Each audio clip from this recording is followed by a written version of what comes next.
Hello, and welcome back to the Bloom After Baby podcast. This is Jen, and I'm recording a solo episode today. I'm going to be talking about habits and routines, and really how habits and routines can make a big difference for your mental health, particularly in postpartum when there are so many decisions to be made, you're learning so many new things. And talk a little bit about how habits from a brain perspective really can make a difference in helping to regulate your nervous system and promote calm for yourself and also for your family. So how this applies to little ones and creating routines for little ones. So I want to start by talking a little bit about what habits and routines are and kind of the distinction between those, and get into how the neuroscience of habits, how we can actually kind of leverage that brain mechanism to create routines that are long lasting and that we actually stick to. So first I'll kind of just clarify the distinction between routines and habits and how this all fits in. So when we're talking about routines, we're talking more about behaviors, a normal sequence of events or behaviors. So for example, your family's bedtime routine or your morning routine, and what that looks like. So your bedtime routine with your family is maybe a game after dinner, bath, brush teeth, read books, story, bedtime. That's a routine. But the habit is more kind of the neurologic description. So what's happening at the level of the brain during those steps. So the main distinction is that habits are behaviors that are often done with little or no conscious thought, while routines are sequence of behaviors that frequently are repeated, but with conscious intention. And research shows that habits form when conscious choices are slowly integrated and reinforced across brain circuits over time. So by repeating actions over and over and over again, they become automatic and become a habit. So for example, getting up and brushing your teeth in the morning, you repeat that over and over again to the point where you don't have to remember to brush your teeth. You don't have to put it on a to-do list. You get up and it's automatic. You just do it. It's habit. And so that has to do with wiring parts of the brain that are specifically involved in habit behaviors and the actions involved while you're performing a habit. So let's talk a little bit about that, about the actual kind of brain neurologic perspective of habits. In 1999, psychologists from MIT identified what they call a habit loop. So portions of the brain involved in these behaviors, and they identified different steps related to different areas in the brain. So there are 4 steps: cue, routine, reward, and craving. And we'll get into those a little bit more, but those are what's defined as the habit loop. And they describe habit formation essentially as learning a habit and distinguish it from other types of learning that involves higher level of thinking. So learning where kind of conscious learning that involves talking, thinking, word associations, whereas habit learning is through parts of the brain that are unconscious areas, including an area called the basal ganglia. So we're often not aware when we're learning or developing habits. So what drives that automatic or subconscious habit formation? Our brain is lazy. It's always looking to eliminate effort. And it's also always looking out for either reward or punishment, in the sense that it's looking to make the connection between an action that results in a reward or an action that results in a negative outcome. And it files that information away in an area called the basal ganglia. And basal ganglia is primarily responsible for reward-based learning. Also has a wide range of functions involving voluntary movements and other things, but it's the main structure where we think of habit formation taking place. So this habit loop is a pattern or a circuit in the brain that contains those 4 elements: cue, response, reward, and craving. And it starts with, so I'm going to break those down, and let's start with cue. So habit formation starts with the cue or trigger. And the cue is what instructs the brain to check if there's a pre-established routine or action to handle that situation, to set it in motion. So that's the response piece, the second part, the response. The response is the motion. And this can be mental, emotional, physical action. And then there is the reward. So that helps the brain determine if the sequence or that routine is worth remembering and repeating. And the reward can be an external or internal reward. So it can be an intentional reward that is put in place, or it can be something that's like an internal feeling. And I'll get into that a little bit more. But the critical part of the habit loop is what drives it all to perpetuate, kind of, and this is the craving piece. So according to, this is a journalist, Charles Duhigg, but is the author of the book The Power of Habit, he says that unless the reward is something that results in a craving, the habit's unlikely to stick. So craving needs to become triggered the moment the brain encounters the cue. And then research shows that once the habit is formed, then the reward can often be removed, and that cycle can continue without the reward. But I'll break it down. I'll give some examples that I think will make it kind of a little bit more clear. But essentially, the cue and craving become sort of intertwined from a neurologic perspective too. So an example of a common habit, think about when you automatically pick up your phone and start to scroll articles on social media. There's the cue, which is often boredom or lack of stimulation. And the action or behavior is picking up your phone to scroll, and the reward is elimination of boredom and dopamine hits with scrolling. The craving becomes the kind of overlaps with the cue, so the craving becomes craving stimulation or craving lack of boredom. And again, the cue being when you're starting to feel bored or unstimulated. So that example kind of illustrates too that sometimes habits are reinforced through avoidance of an uncomfortable feeling, or procrastination can become habit in that sense. So your reward is avoiding or preventing a negative feeling.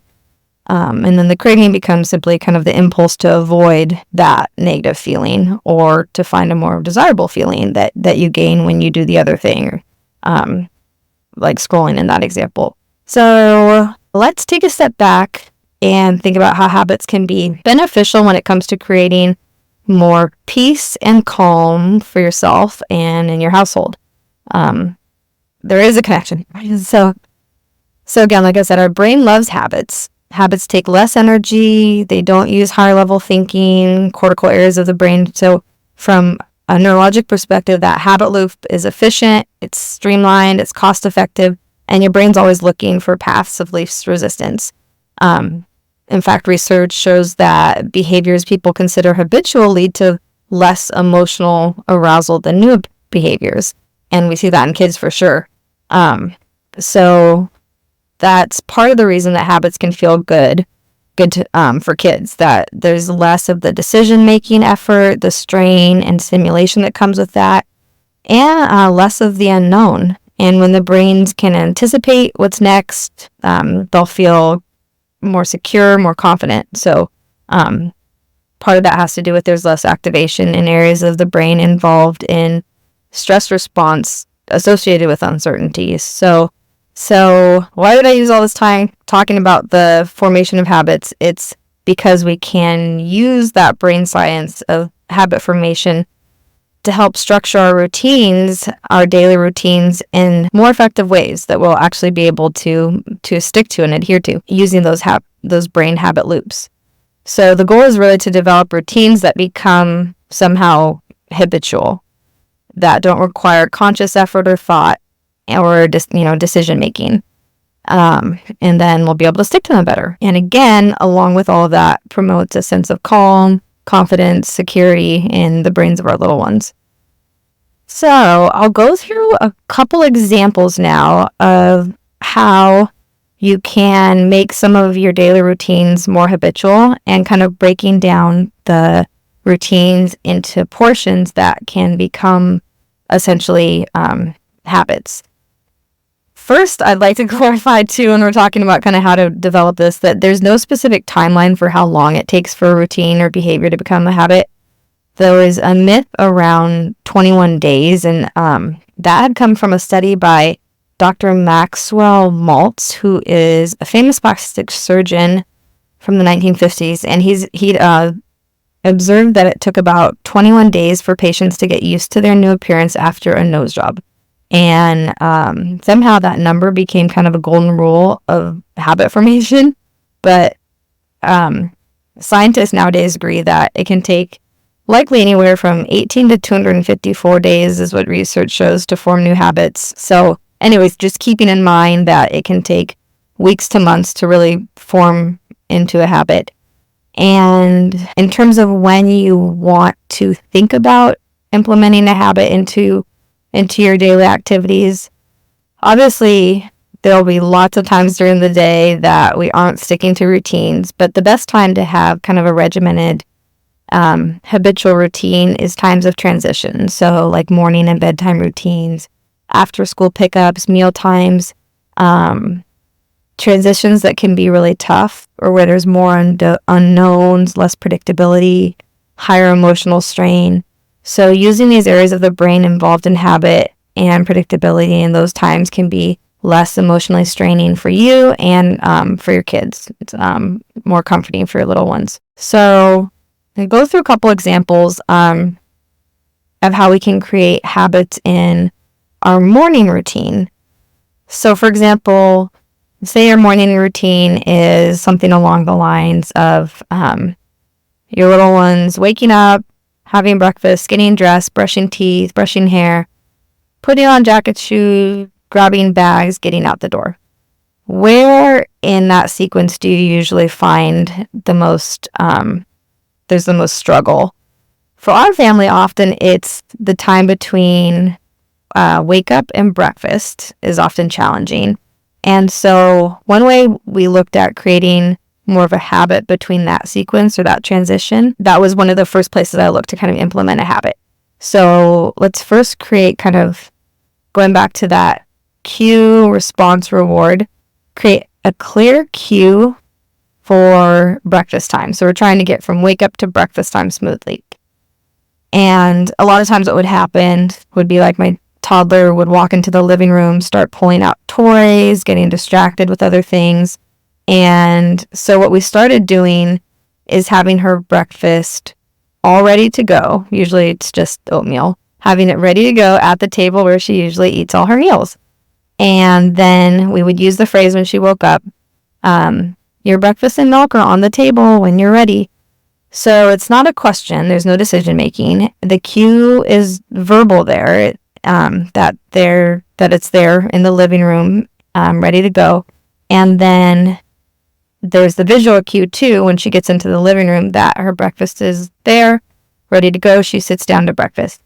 And then the routine, so the cues are in place, and then the routine of actually sitting down to have breakfast, we included reading her a book while she eats.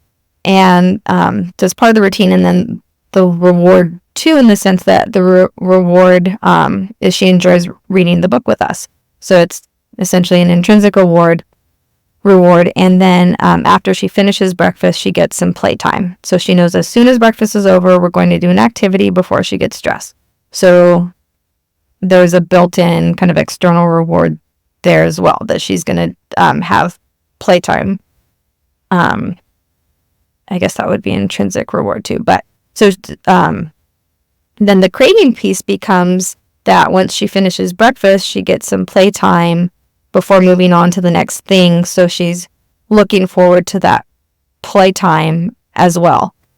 So that's just one piece of that entire routine that has become this series of steps repeated over and over that is actually kind of creating that habit loop in her brain, going through those motions, and has definitely become more habitual for our family. Another habit example in our morning routine would be brushing her hair. So she hates it. She would always resist it. And so we looked to make that step more habitual as well. So what that looked like was we kind of sandwiched it. So in this case, breakfast and the book.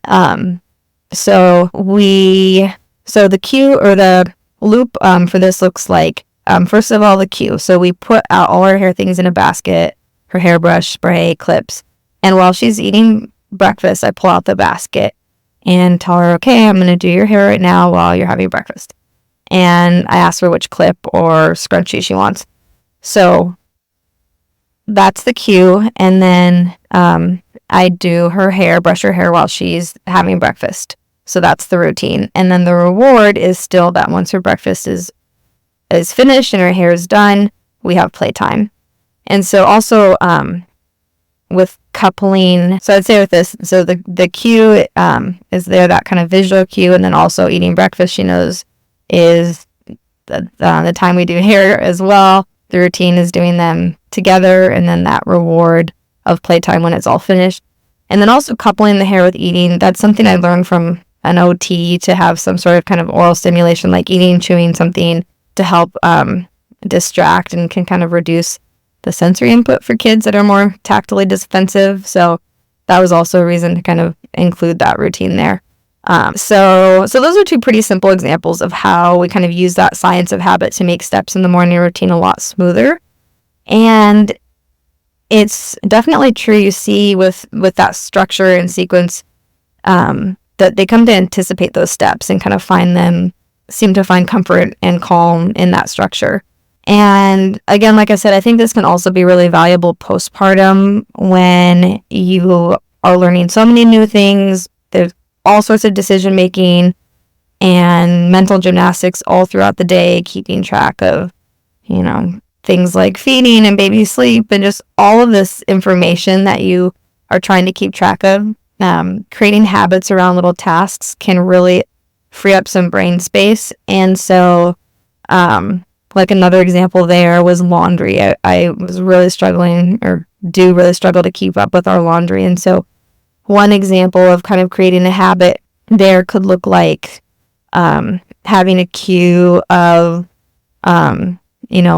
on Tuesday, well, first of all, the routine of Tuesdays and Thursdays, I'm going to do laundry. And so the cue of in the morning I'm putting the laundry basket out ready to take downstairs. And then the routine of doing laundry first thing in the morning, putting on a load before I get my coffee. And then the reward of grabbing my coffee after I'm coming back from the laundry room.